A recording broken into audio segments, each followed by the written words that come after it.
Bonjour et bienvenue sur le podcast Le Yoga en vous. Je suis Bérangère, professeure de yoga à Caen et en ligne chez Béré Yoga. Ici, je vous propose des réflexions et des conseils pratiques pour intégrer le yoga à votre vie quotidienne, mieux comprendre ses bienfaits et vous reconnecter à vous-même avec bienveillance. Bonne écoute! Hello et bienvenue dans ce nouvel épisode du Yoga en vous. Avant toute chose, je voulais te parler d'une petite évolution pour le podcast. En fait, le podcast va évoluer un petit peu jusqu'à la rentrée au moins. Maintenant, tu vas retrouver un épisode toutes les 2 semaines au lieu d'un rythme hebdomadaire. Donc ça va alterner entre le format long des yogas en vous et le format plus court des mini yogas en vous. J'ai choisi de passer à ce rythme pour laisser plus de place à la qualité, à la respiration et à la préparation de la suite parce que j'ai plein de projets pour la rentrée. Donc j'ai besoin d'un peu de temps. Donc on continue à se retrouver ici avec toujours grand plaisir et pour t'aider à mieux prendre soin de ton corps et de ton mental. Et maintenant, donc place à l'épisode du jour. Aujourd'hui, j'ai envie de te parler d'un sujet essentiel et qui est souvent pourtant mal compris, c'est la force. Quand on pense à la force, on imagine souvent des muscles visibles, des efforts intenses, de la sueur, des contractions, des performances. On imagine qu'un corps fort est un corps capable de pousser, de tirer, de serrer, de tenir longtemps. Mais j'aimerais te proposer une autre vision de la force, parce qu'il existe une force beaucoup plus discrète et souvent bien plus précieuse et efficace. Une force qui ne crispe pas, qui ne t'épuise pas, qui ne compresse pas ton corps, mais au contraire, cette force-là, tu vas voir, elle te soutient. Elle te permet de rester debout longtemps sans te sentir extrêmement fatigué, de marcher avec aisance, de bouger sans te faire mal, de respirer librement et de vieillir en gardant de la présence et de la mobilité. Mais bizarrement, cette force-là, on en parle peu et pourtant elle change tout. Pour cet épisode, je me suis inspirée du travail de mes enseignants, Kat et Serge, qui sont spécialistes en yoga thérapie posturale, mais je vais te transmettre tout cela avec mes mots, avec mon expérience et surtout de manière, j'espère, la plus simple et concrète. Parce que mon intention aujourd'hui, ce n'est pas de te donner plein de concepts d'un coup, c'est de t'aider à sentir ce qui peut vraiment soutenir ton corps au quotidien. On va d'abord voir pourquoi tant de personnes forcent sans se sentir mieux. Alors il y a beaucoup de personnes qu'on voit faire des exercices de renforcement musculaire et c'est tout à leur honneur de vouloir prendre soin de leurs muscles et de vouloir les entretenir, les renforcer. Alors souvent elles gainent, elles serrent les abdos, elles essaient de se tenir bien droites. Et d'ailleurs à mes cours aussi, je vois souvent des personnes qui me disent qu'elles ont mal au dos et du coup pour ça elles font pas mal d'abdos. Mais le problème de tout ça, c'est que malgré tous ces efforts, ces personnes-là continuent à avoir mal au dos, elles se sentent raides, elles fatiguent vite, elles ont des tensions dans la nuque ou elles ont l'impression de lutter contre leur propre corps. Et pourquoi donc ? En fait, on leur a souvent appris une vision qui est très incomplète du corps humain. En fait, on leur a appris que pour bien se tenir, il fallait contracter, que pour protéger le dos, il fallait serrer, notamment serrer les abdos, que pour être solide, il fallait durcir les muscles. Mais un corps humain n'est pas un meuble qu'on vise plus fort. Un corps humain est vivant, mobile, il est respirant, il est adaptatif. Et quand on essaie de créer de la stabilité uniquement par la crispation, on en paie souvent le prix. On a souvent une respiration bloquée, des articulations comprimées, souvent on ressent de la fatigue nerveuse aussi et des tensions chroniques. En fait, c'est un peu comme si tu voulais maintenir une tente debout en tirant très fort sur une seule corde. Tu mets beaucoup d'énergie, mais la structure globale reste instable. Alors on va voir que la vraie question n'est pas combien tu forces, mais comment ton corps s'organise-t-il ? Et là, tu vas voir, on rentre dans quelque chose de passionnant. Imaginons que 2 personnes fassent exactement la même posture. Imaginons que la première soit dans la force vraiment, elle force énormément, et la deuxième, d'apparence, elle semble vraiment tranquille. Et pourtant, malgré cette apparente tranquillité, Eh bien parfois, il arrive que la deuxième, si elle est bien placée, elle travaille parfois beaucoup mieux tout ça parce qu'elle utilise davantage ses appuis, son alignement, la répartition des charges. Elle utilise aussi la respiration et la tonicité profonde. En fait, elle ne lutte pas contre la gravité, mais elle s'appuie avec intelligence sur elle. Et ça, c'est un immense changement de regard. La force, elle n'est pas toujours là où ça tremble le plus, ni où ça serre le plus, mais parfois la vraie force, elle ressemble à de la simplicité. Et on en vient, du coup, à la question de l'aplomb. C'est la clé de tout. Et pour moi, c'est vraiment la chose la plus importante à retenir de cet épisode. L'aplomb change tout. Mais c'est quoi l'aplomb ? En fait, c'est quand le corps retrouve une organisation cohérente avec la gravité. Autrement dit, les pieds te portent vraiment, les jambes te soutiennent, le bassin est bien placé en antéversion, la colonne peut se déployer dans le respect de ses courbures, la tête s'équilibre, la respiration se fait correctement, la digestion se fait bien. Visuellement, quand tu es sur ton aplomb, tu es aligné, c'est-à-dire que tu as tes oreilles au-dessus de tes épaules, qui sont elles-mêmes au-dessus de tes hanches, au-dessus de tes genoux, au-dessus de tes chevilles. Tu as le poids du corps dans tes talons. Et donc tu es parfaitement équilibré. Et quand le corps trouve cet aplomb, il cesse de compenser en permanence. Et là, énormément de tensions inutiles disparaissent. Et je le vois régulièrement en cours. Donc, il arrive souvent que des personnes arrivent avec le haut du corps crispé, les épaules serrées, le ventre tenu.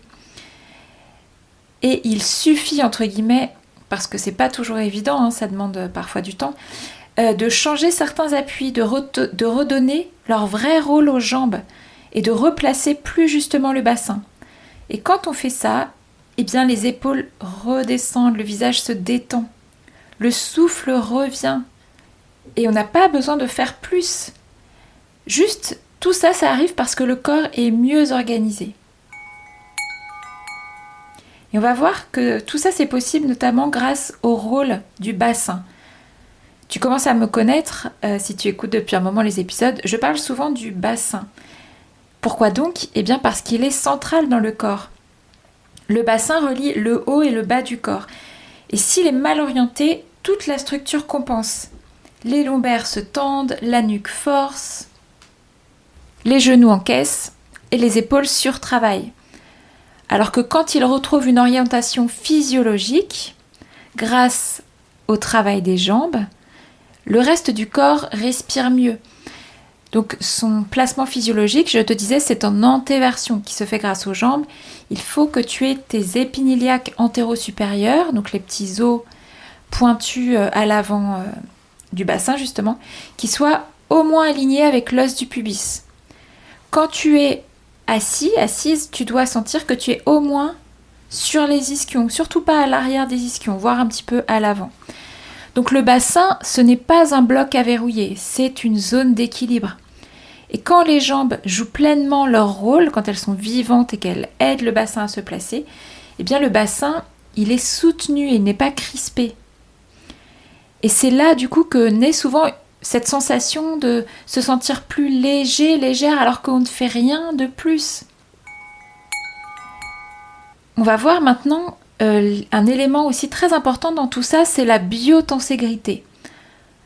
C'est un mot qui n'est pas encore forcément connu de tous, mais l'idée est relativement simple. Ton corps n'est pas une pile d'os, donc OS, empilés les uns sur les autres comme des briques. C'est un système vivant où les os servent de point d'appui, les muscles relient, les fascias transmettent les tensions et la respiration influence l'ensemble. Donc les fascias, tu en as peut-être entendu parler, ce sont des tissus conjonctifs qui enveloppent, qui relient, qui soutiennent et qui transmettent les forces dans tout le corps. Imagine une combinaison interne souple et intelligente. Quand le corps est bien organisé, les tensions se répartissent harmonieusement. Alors que quand le corps est désorganisé, Certaines zones surchargent pendant que d'autres se désengagent. C'est pour cela qu'une douleur n'est pas toujours causée par l'endroit qui fait mal. Le problème peut venir de plus bas, plus haut, ailleurs. En fait, ce qu'il faut que tu retiennes bien, c'est que le corps fonctionne en réseau. Et quand le yoga est bien enseigné, il peut justement aider à restaurer cette cohérence. On va parler aussi de la tonicité profonde, qui est comme une force silencieuse. Parce que quand tout est mis en place, quand tu es sur ton aplomb, quand la biotenségrité est respectée, alors la tonicité profonde peut apparaître. Et c'est une force très différente de la contraction volontaire. Ce n'est pas de serrer fort les fessiers ou de bloquer le ventre ou de crisper les épaules. C'est une activation subtile qui est répartie de façon harmonieuse et qui est durable. Tu peux la sentir parfois quand tu es debout et stable, sans effort. Quand tu marches longtemps avec tes jambes qui te propulsent en avant, sans fatigue excessive. Quand tu tiens une posture avec calme. Quand tu te sens gainé sans être dur. Cette tonicité profonde soutient le corps de l'intérieur. Elle est précieuse car elle fatigue beaucoup moins que la force brute. Et avec l'âge, on va le voir maintenant, elle est même stratégique. Parce qu'on n'a pas forcément besoin de devenir très dur, très contracté. On a souvent besoin d'avoir un corps mieux organisé. En effet, quand on vieillit, l'important c'est de ne pas se tasser. Or, avec le temps, beaucoup de corps ont tendance à se refermer, à s'enrouler, à perdre de l'amplitude, à se rigidifier. C'est fréquent, mais ce n'est pas du tout une fatalité absolue. On peut chercher une autre trajectoire, on peut chercher plus d'espace, plus de verticalité, plus de mobilité et plus de souffle. Et la condition, c'est de ne pas répondre à cette tendance naturelle qu'a le corps à se tasser par encore plus de rigidité. Parfois, certaines personnes sentent qu'elles vieillissent et puis elles se disent « il faut que je me renforce à fond ».